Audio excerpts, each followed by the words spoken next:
John Quincy Adams is one of four New England characters portrayed by actor-historian Jim Cook. In A Spirit Unconquerable, we look at the last decade of this man's remarkable life. It was a life shaped by the demands of his father, John Adams, and his mother, the indomitable Abigail Adams. It provides a shining example of what a man can do as he nears the end of his life, if he is determined to do something. Believe my last portrait. The more his effort is like, the less he pleases.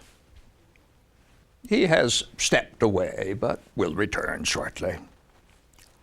Was I napping? I did not see you enter. Yes, I have sat too many daubers. I cannot believe more will follow him. Shades lately taken of me could serve to frighten the crows from my corn at Quincy. Is this the last time that a counterfeit presentment of me will be made in this world? Likenesses enough of my face and form will be left to survive me. I have sat to 16 portrait painters, 5 sculptors, and 1 medalist. Several have painted me twice. There are engraved copies and copies of the engravings. My face was copied in my 16th year and in my 70th. They show what I am and what I was. Our artist friend likes this light. He says he must capture it. Where is he now? Gone, to use the necessary. He said he might invite friends in to watch his work. My first impulse was to deny him and you that dubious pleasure. Yet people watch my work at Washington. The galleries are filled with my friends and enemies. The artist says that we are partners in this. It is a collaboration between the subject and the artist. Sleep has too often been my contribution. He thinks if I have auditors to attend my remarks, it will induce wakefulness. Yet at the same time, he assures me that I may remain silent. He knows that is something I cannot do. Like my father before me, I served but 1 term as president. I left the president's house in March of 1829, making way for Andrew Jackson. All my hopes for the long continuance of this union are extinct. My system of administration was to make the national domain the inexhaustible fund for unceasing public improvements. It has failed. Abandoned by Henry Clay, given up by Calhoun, and deserted by Daniel Webster. I retired to my farm, Peacefield, at Quincy, thinking, Now I will devote myself to my family and to the biography of my father. But then, against the strong wishes of family and friends, I returned to Washington to take seat number 203 in the House of Representatives.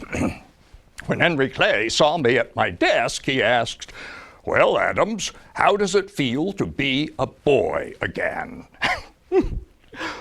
My remarks today will lack all coherence. If there is any unifying principle behind them, it has yet to reveal itself. Well, perhaps one will be discovered.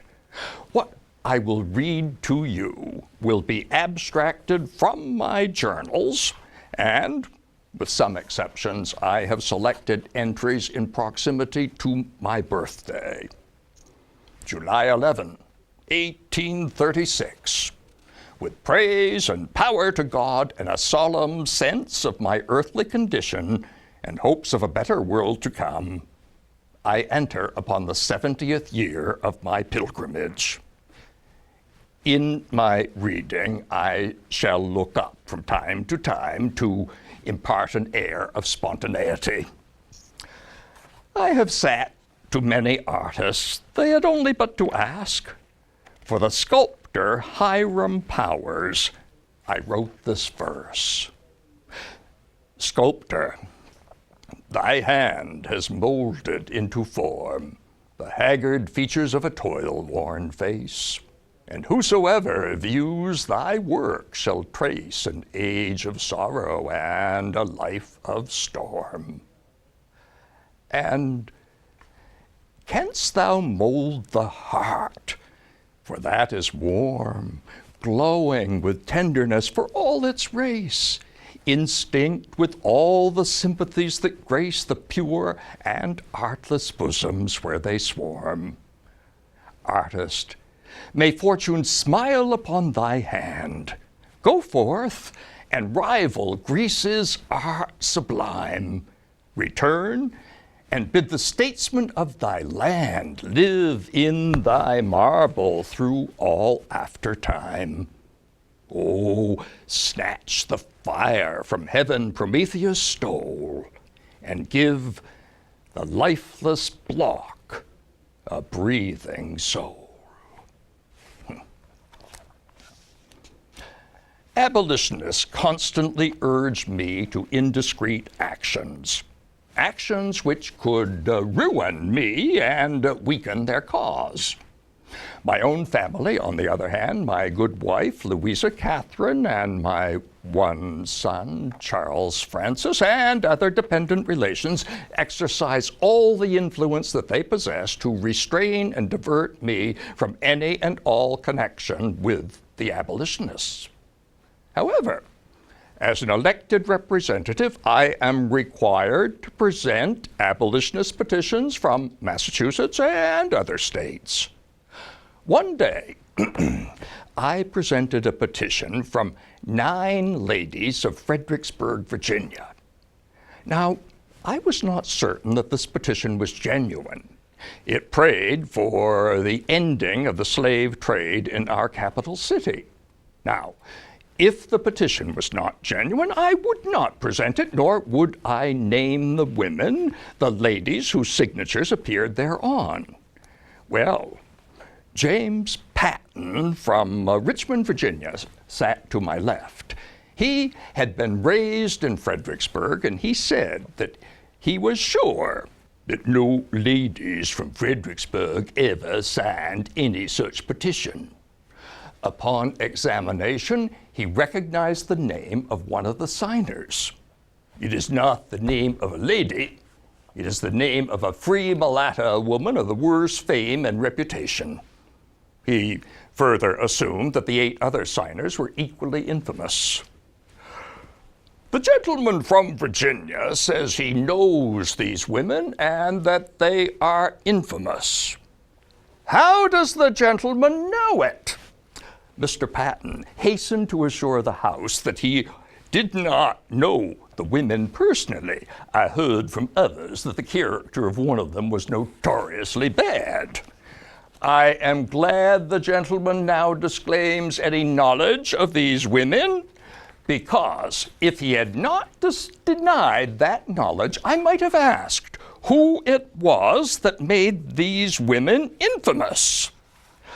I have heard that among the colored population there are many who bear the image of their masters. So if they were infamous, it was not their color that made him so, it was their masters.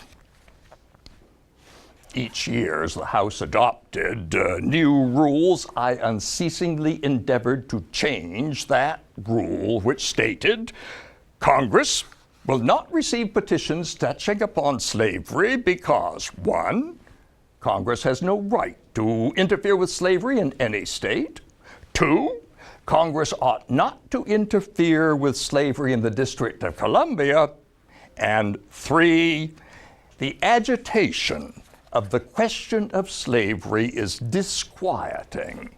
So, All petitions touching upon slavery shall be laid upon the table, and no further action whatever shall be had thereon. The resolutions were passed and became known as the gag rule. I would fight this rule for 8 years.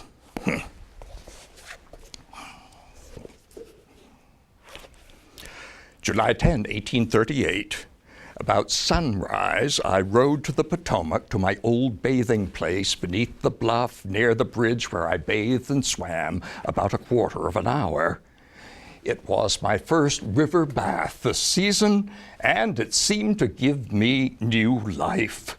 There were a number of other bathers, all young men, except myself. The day after tomorrow, I shall be 73.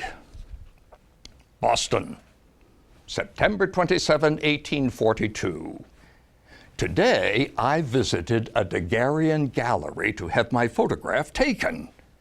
They took me to the top of a house where a roundhouse had been erected. It had windows like a greenhouse with a door opening to the sun. I took a seat at the corner of a settee so that the light came obliquely on the side of my face. There was a small telescope directly in front of me, and at a corresponding angle on the other side, a mirror.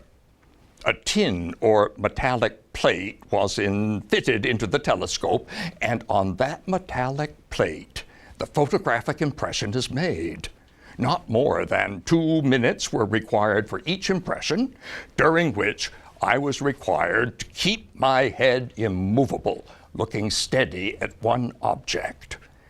They kept me there an hour and a half and took 7 or 8 impressions, all of them bad. An exposition of sleep came over me, and I found it utterly impossible to keep my eyes open for 2 minutes together. I dozed, and the picture was asleep. I give it up in despair. How the impression is taken or comes upon the plate is utterly inconceivable to me. Well, in the year following my father's death, I wrote this poem for his birthday on October 30, 1827. Day of my father's birth, I hail thee yet. What? Though his body moulders in the grave, yet shall not death the immortal soul enslave. The sun is not extinct, the orb has set. And where on earth's wide ball shall man be met, while time doth run, but from thy spirit brave, shall dare to grasp the boon his maker gave, and spurn the terrors of a tyrant's threat.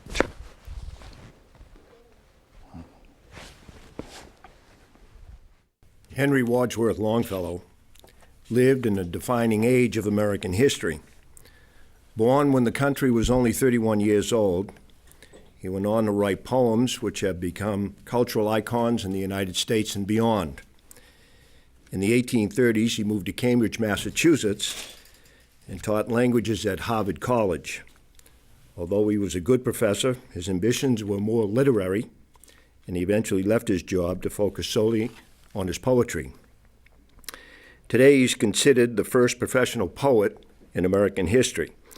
His writings were immensely popular and profitable, and generations that followed have memorized his poetry.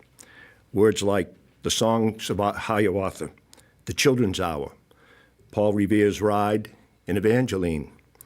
Beloved by young and old, his grandfatherly image with his long white beard has become just as iconic as his writing.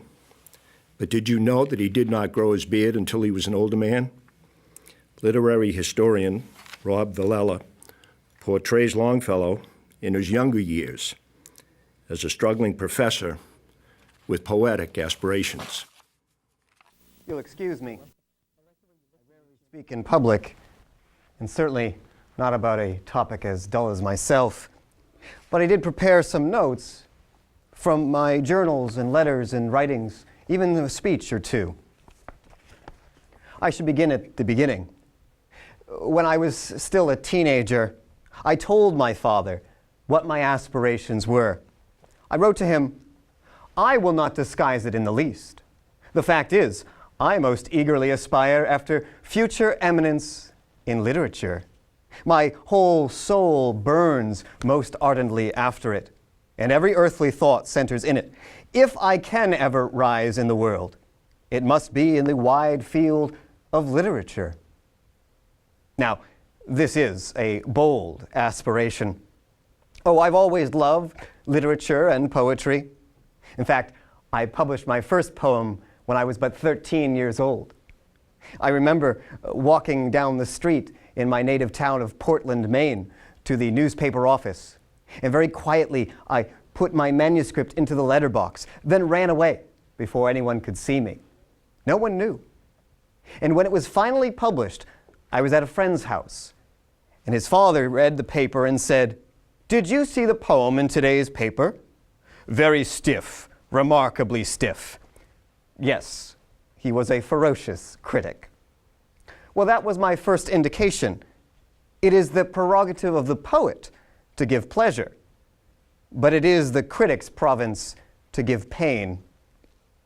The fact is, however, by the time I moved to Massachusetts, my teaching job took up so much of my time that I had little opportunity for my leisurely studies or my creative writing. My first books were prose, textbooks, in fact. Then I wrote a book of travel essays and even a novel.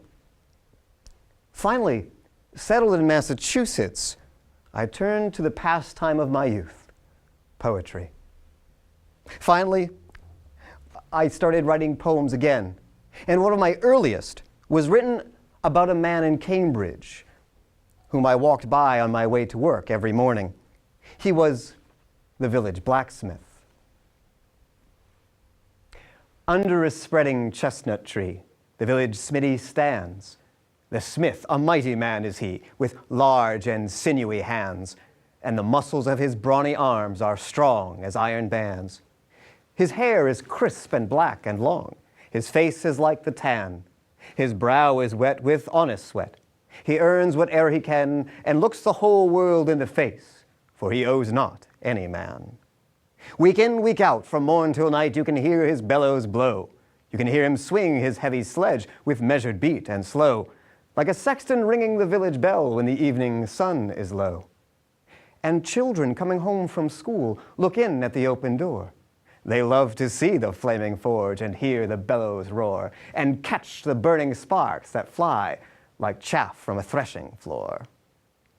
He goes on Sunday to the church and sits among his boys. He hears the parson pray and preach. He hears his daughter's voice singing in the village choir, and it makes his heart rejoice. It sounds to him like her mother's voice singing in paradise. He needs must think of her once more, how in the grave she lies, and with his hard, rough hand he wipes a tear out of his eyes. Toiling, rejoicing, sorrowing, onward through life he goes.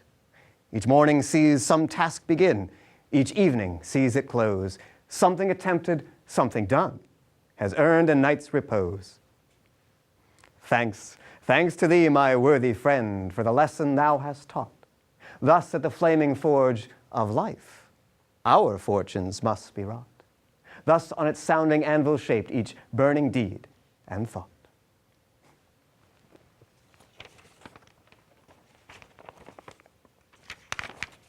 I was quite lucky to live in Massachusetts, where I was surrounded by so many other aspiring writers. My friends included Oliver Wendell Holmes, Ralph Waldo Emerson, and Nathaniel Hawthorne. These friends shared my interest in literature, and we often spoke of our difficulties and our hopes. My friends often encouraged my own work, thinking I had done much good for the world. But I always thought I could do more.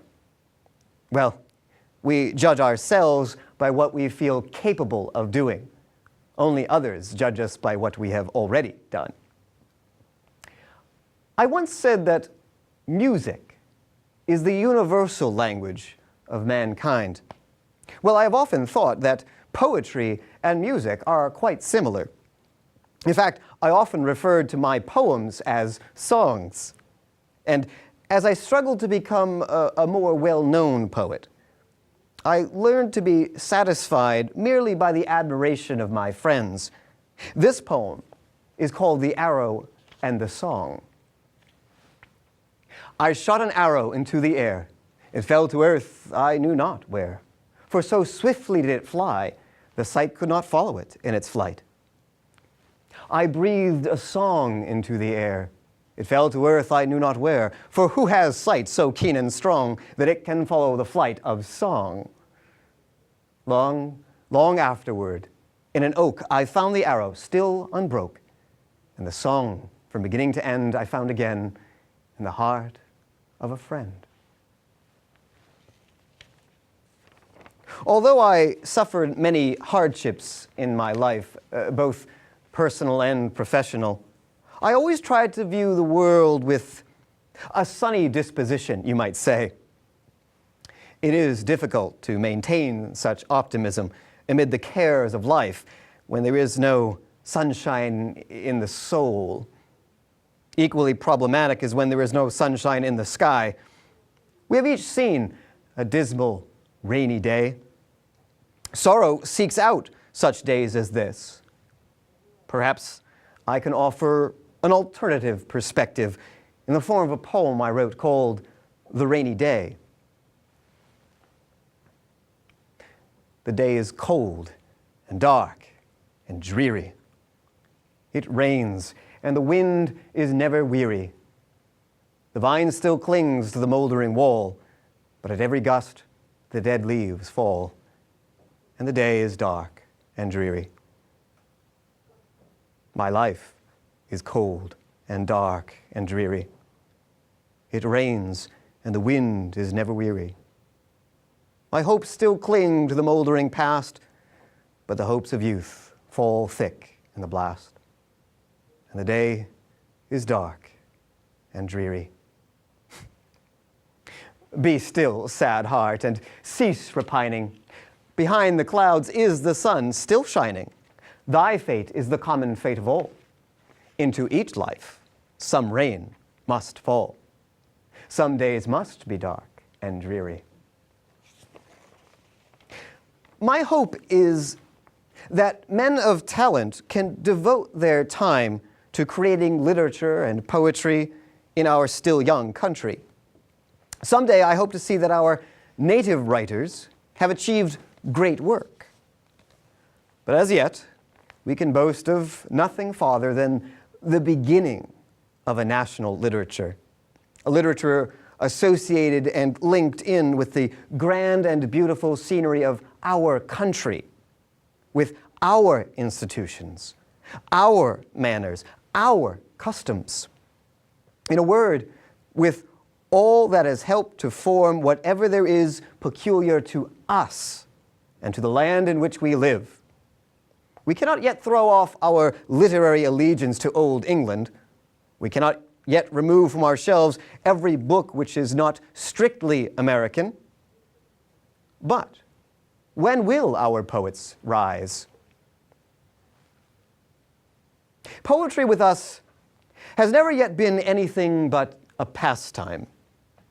We are a plain people that have had nothing to do with the mere pleasures and luxuries of life. We seem to have an aversion to everything that is not practical. But if we would ever have a national literature, our native writers must be patronized. We must become hearty well-wishers to our native authors, and with them there must be a deep and thorough conviction of the glory of their calling, an utter abandonment of everything else, and a noble self-devotion to the cause of literature. We have indeed much to hope from these things, for our hearts are already growing warm towards our literary adventurers. But think of it, the scenery of our country, so rich and beautiful and magnificent, and so full of quiet loveliness. Its language is in high mountains and in the pleasant valleys scooped out between them.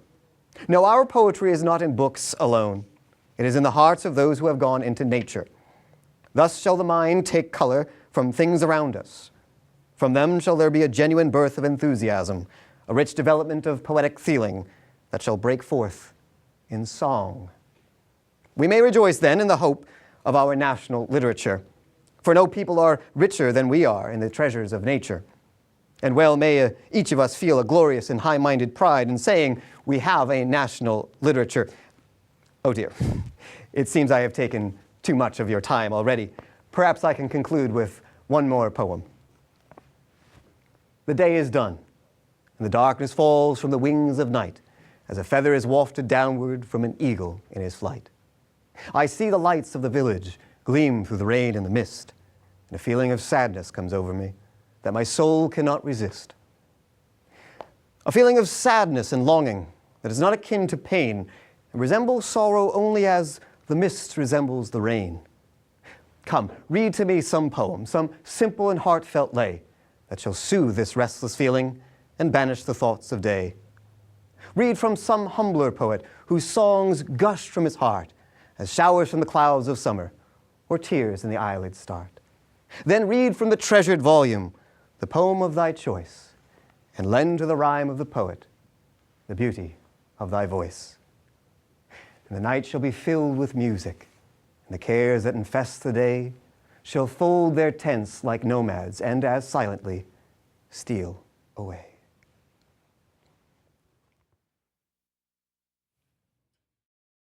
Stephen Collins grew up in Cambridge and received a BA in literature from UMass Boston.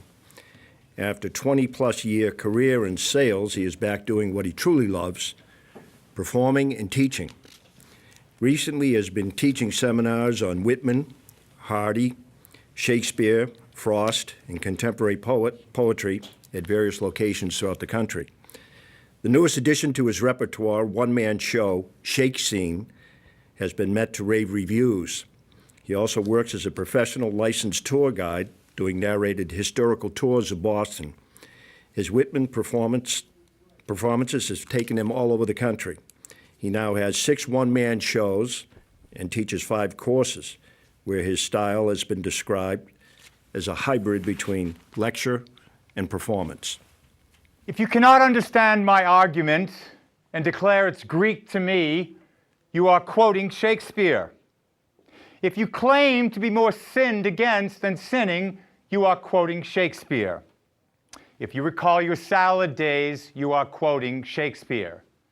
If you act more in sorrow than in anger, if your wish is father to the thought, if your lost property has vanished into thin air, you are quoting Shakespeare.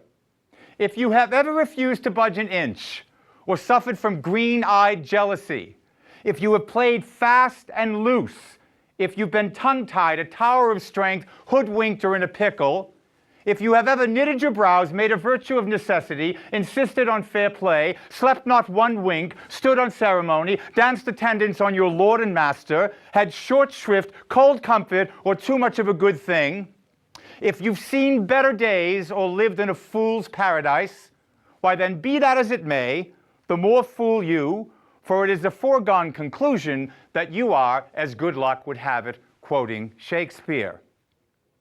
If you think it is early days and clear out bag and baggage, if you think it is high time and that is the long and short of it, if you think the game is up and the truth will out, even if it involves your own flesh and blood, if you lie low to the crack of doom because you suspect foul play, if you have your teeth set on edge at one fell swoop without rhyme or reason, well then, to give the devil his due, if the truth were known, for surely you have a tongue in your head, you are quoting Shakespeare.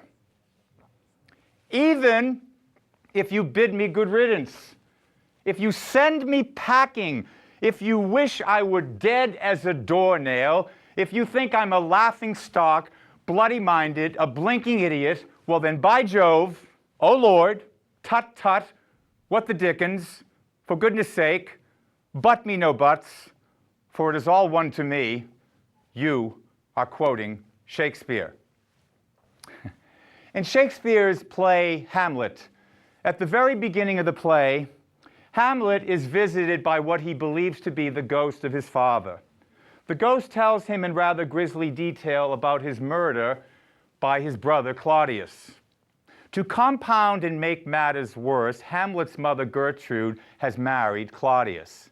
Now, Hamlet wants to take his revenge, but he wants to make absolutely certain that Claudius is guilty. So he sets in motion what has come to be known as the mousetrap, or the play within the play, wherein he will catch the conscience of the king. Now, a group of traveling players is coming to Elsinore to perform a play called The Murder of Gonzago. Hamlet gives them a scene depicting his father's death. So Hamlet is heavily invested that these players do a creditable job of acting. So he advises them in a speech that has come to be known as Hamlet's advice to the players. Speak the speech, I pray you, as I pronounced it to you trippingly on the tongue. But if you mouth it as some of your players do, I had as lief the town crier spoke my lines. Nor do not saw the air too much with your hand thus, but use all gently. For in the very torrent, tempest, and as I may say, whirlwind of your passion, you must acquire and beget a temperance that may give it smoothness. Oh, it offends me to the soul to hear a robustious, periwig-pated fellow tear a passion to tatters, to very rags, to split the ears of the groundlings, who, for the most part, are capable of nothing but inexplicable dumb shows and noise. I would have such a fellow whipped for o'erdoing termagant. It out-Herods Herod, pray you avoid it. Be not too tame neither, but let your own discretion be your tutor. Suit the action to the word to the action, with this special observance, that you o'erstep not the modesty of nature, for anything so or done is from the purpose of playing, whose end, both at the first and now, was and is to hold as 'twere the mirror up to nature, to show virtue her own feature, scorn her own image, and the very age and body of the time his form and pressure. Now this o'erdone, or come tardy off, though it make the unskilful laugh, cannot but make the judicious grieve, the censure of the which one must, in your allowance, overweigh a whole theatre of others. Oh, I have seen players play, and heard others praise, not to speak it profanely, that having neither the accent of Christian, nor the gait of Christian pagan or man, have so strutted and bellowed, I had thought some of nature's journeymen had made men, and not made them well. They imitated humanity so abominably. And let those that play your clowns speak no more than is set down for them, for there be of them that will themselves laugh, to set upon some quantity of barren spectators to laugh also, though in the meantime some important question of the play be then to be considered. That's monstrous. Shows a pitiful lack of understanding in those who undertake it. Go, make ready. If William Shakespeare had never written a single play, he would still be famous in the annals of English literature for his composition of 154 sonnets. Now, much has been written about the sonnets. To whom are they addressed? Some people believe that the early sonnets were addressed to the fair youth who was the Earl of Southampton, Henry Wriothesley. Others believe the latter sonnets were addressed to the dark lady, who many scholars believe was a woman named Emily Bassanos, whose father was a maker of classical instruments living at the Elizabethan court. What's important is that we have the 154 sonnets, and taken as a whole, they represent a profound meditation on time, aging, and flux. So I'd like to do for you tonight 3 of my most famous sonnets, well, my favorite sonnets, I should say, beginning with Sonnet 18. Shall I compare thee to a summer's day, Thou art more lovely and more temperate. Rough winds do shake the darling buds of May, and summer's lease hath all too short a date. Sometimes too hot the eye of heaven shines, and often is his gold complexion dimmed, and every fair from fair sometime declines by chance or nature's changing course untrimmed. But thy eternal summer shall not fade, nor lose possession of that fair thou owest, nor shall death brag thou wanderest in his shade, when in eternal lines to time thou growest. So long as men can breathe, or eyes can see, so long lives this, and this gives life to thee. Sonnet 65.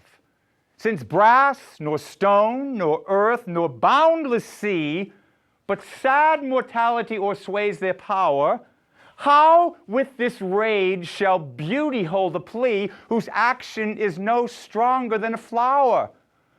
Oh, how shall summer's honey breath hold out against the wrackful siege of battering days, when rocks impregnable are not so stout, nor gates of steel so strong, but time decays. Oh, fearful meditation, where, alack, shall time's best jewel from time's chest lie hid? Or what strong hand can hold his swift foot back, or who his spoil of beauty can forbid? Oh, none, unless this miracle have might, that in black ink my love may still shine bright. Now, back in Shakespeare's time, everybody but everybody was trying to write and compose sonnets.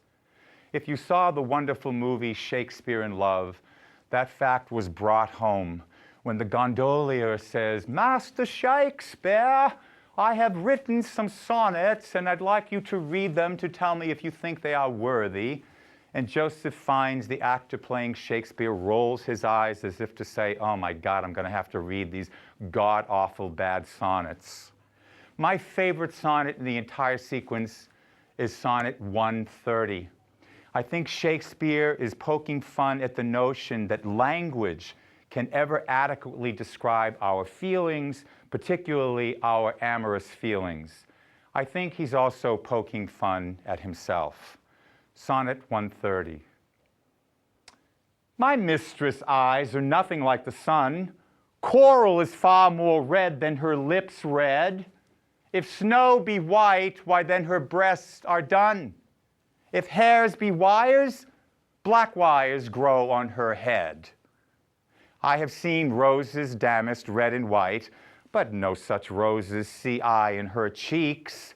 And in some perfumes is there more delight than in the breath that from my mistress reeks. I love to hear her speak. Yet well I know music hath a far more pleasing sound.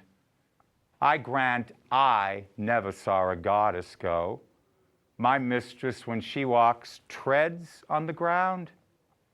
And yet, by heaven, I think my love as rare as any she belie, with false compare. Thank you ever so much.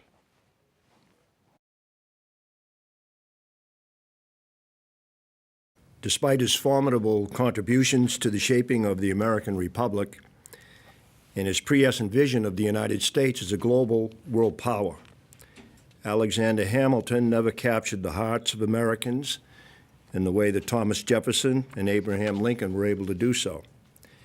Yet Hamilton was a founding father, soldier, economist, political philosopher, one of America's first constitutional lawyers, and the first United States Secretary of the Treasury.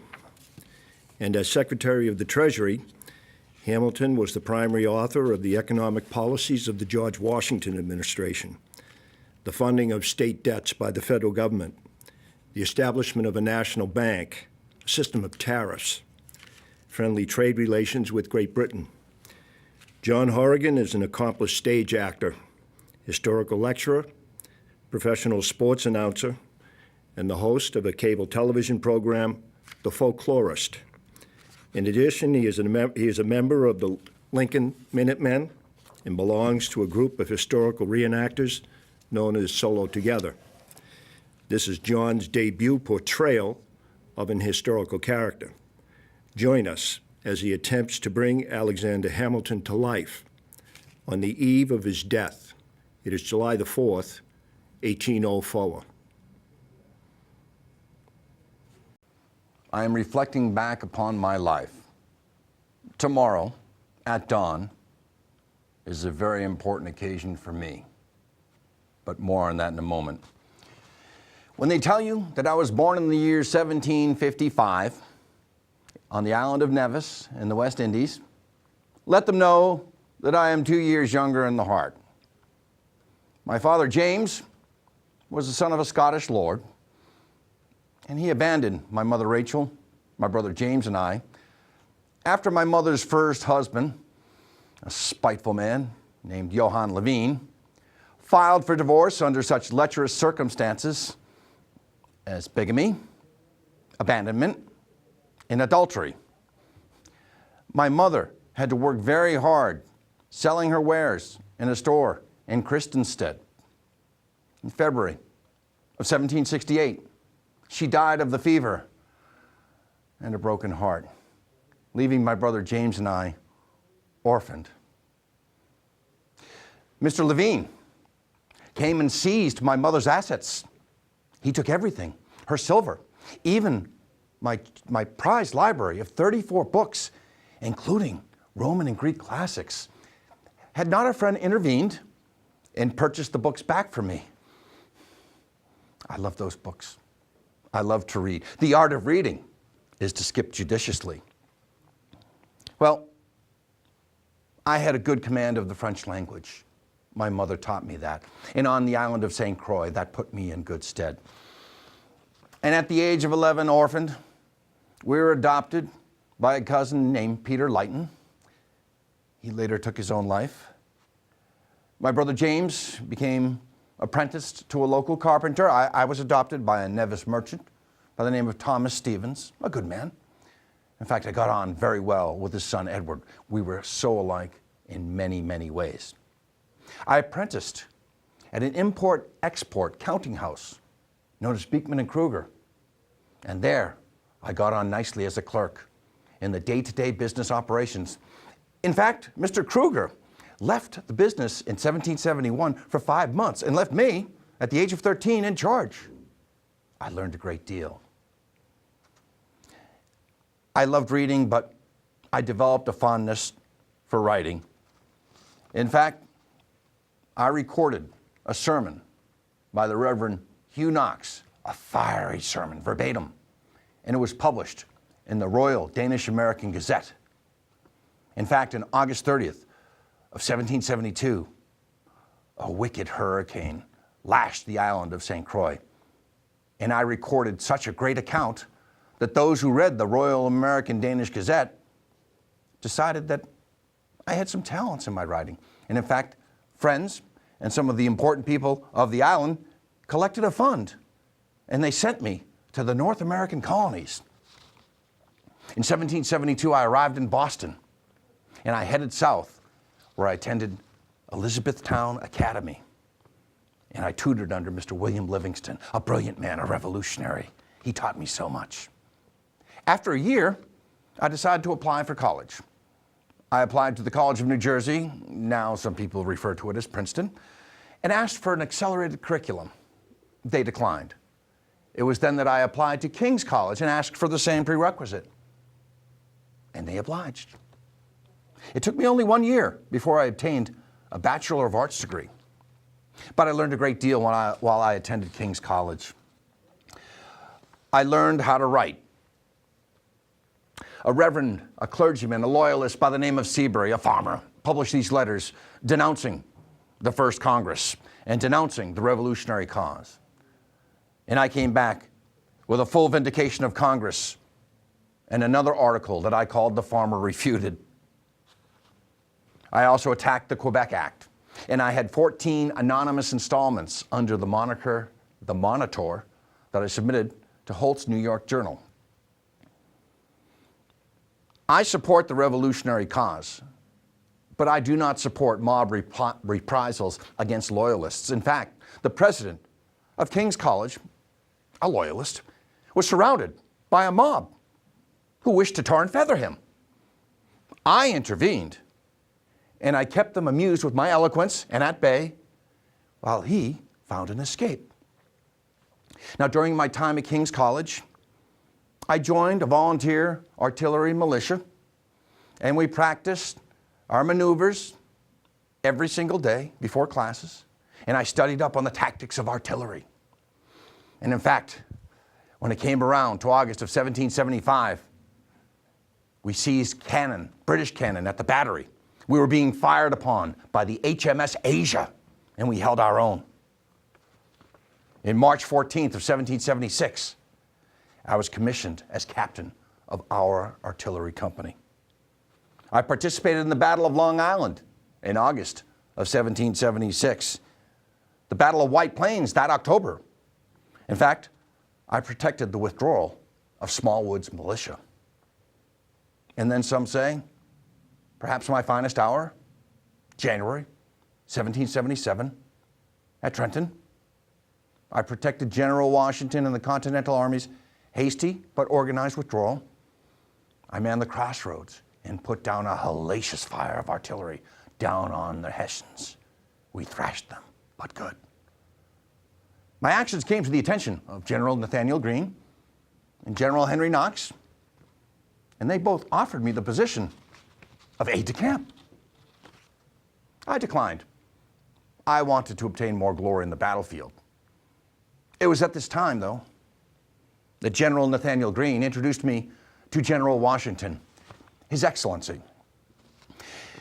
And General offered me the position, and I accepted, after he promoted me to Lieutenant Colonel, of aide-de-camp, chief of his affairs, and a confidant. He left me in charge of his intelligence, his diplomacy, and his correspondence with his field officers, the senior commanders of the Army. I learned a great deal under General Washington. I have tremendous respect for him. We weren't that close personally, but he respected me and I respected him. Yes, we would clash, but my time under the general was fulfilling. In fact, during that time, I met the Marquis de Lafayette, and the Marquis was a good man. And I also met my lifelong friend, John Lawrence. Well, I told the general that I no longer wanted to be aide-de-camp. I had to get back on the battlefield and get back to campaigning. And he recommissioned me and put me in charge of 3 battalions at Yorktown. And it was there we had a bayonet rush on Redoubt number 9 and Redoubt number 10 with the assistance of the French that we took Yorktown and we saw the capitulation of Cornwallis. Well, after the war, I was elected to Congress, the Congress of Confederation, and we had a fledgling federal government that was broke. We had so much debt. The Congress was relying on subsidies from the King of France, on payments that the states promised and never paid, and also European loans. We needed to finance a strong central federal government, and the only way we could do this was to impose tariffs, an impost, a 5% duty on imports. That's not asking much to retire the debt. The states, moreover, could not pay their own debt that they owed to the revolutionary cause. We needed a central government for the states to roll up to. It was there that I saw that the Articles of Confederation were lacking. And early in 1783, soldiers from Newburgh rioted. They hadn't been paid. They were paying for their own supplies. And again in June of 1783, soldiers from Pennsylvania marched on Philadelphia, forcing Congress to evacuate to Princeton. We needed a strong central government. I decided to leave in 1784, and at that point, I went into law practice. I studied law on my own, took the New York bar. I went on to found the First Bank of New York. I decided to return to politics in 1786 when I attended the Annapolis Convention, when I saw that the Articles of Confederation were lacking, and I called for a constitution. And in 1787, I was the first delegate to the United States Constitution. And there we set the framework of a stable, centralized, powerful federal government. And we broke it into the executive, judicial, and legislative branches. And it was about that time, my wife Eliza, who I had 8 children with, I got into a dalliance with a Maria Reynolds, and Mr. James Madison, and Mr. James Monroe, and Aaron Burr found out about it and held that out as blackmail over my head. I was forced to resign my position as the United States Secretary of Treasury.